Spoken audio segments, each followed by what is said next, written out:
Show all components for setup. The device includes 2 spare fuses for internal fuse replacement in case of malfunction. Use a screwdriver to open the fuse holder and replace the damaged fuse with a spare. Install the filter and replace the large or small rubber rings with spares if damaged. Connect the screen cable to the main unit. Attach the screen to the main unit and securely screw it in place. Screw the handle holders onto the main unit. Install the spray gun. Install the bionic LED brush. Install the HD Scalp analyzer. Install the vacuum scalp. Replace the black rubber ring in the aviation plug with a spare in case it is damaged. Install the iontophoresis rod. Install the iontophoresis handle. Install the scalp sprayer.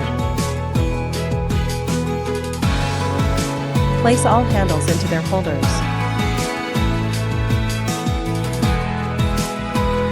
Connect the power cord, then switch on the main power button followed by the on/off button on the front panel. The bionic LED brush automatically activates upon startup.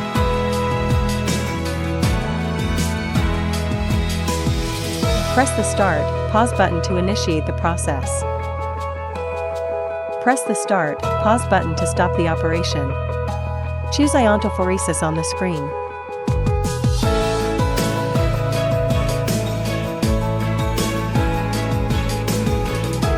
Press the Start, Pause button to initiate the process. Press the Start, Pause button to stop the operation. Choose Spray Gun on the screen.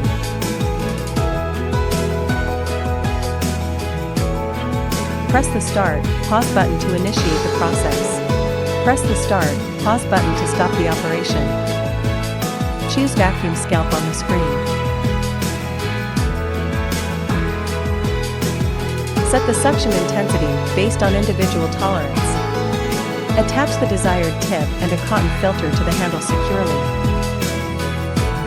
Press the Start, Pause button to initiate the process. Press the Start, Pause button to stop the operation. Choose HD Scalp Analyzer on the screen. Press the handle button to take a photo. Capture and store up to 6 photos. Choose Scalp Sprayer on the screen. Press the Start, Pause button to initiate the process. Press the Start, Pause button to stop the operation. Choose Micro Bubble Generator on the screen. Adjust the foam volume by pressing the trigger. Choose High Frequency on the screen. Tip selection, Comb tip. Adjust the energy level by rotating the handle's tail part. Power off the device and unplug the power cable.